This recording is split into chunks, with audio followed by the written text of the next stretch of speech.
The F-16 Fighting Falcon is a single-engine, multirole fighter jet built by the United States.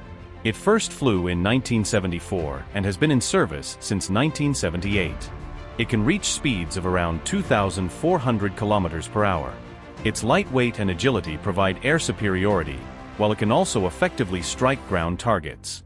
Over 25 countries operate the F-16, and more than 4,000 units have been produced. Thanks to continuous upgrades, it still remains active in modern air forces.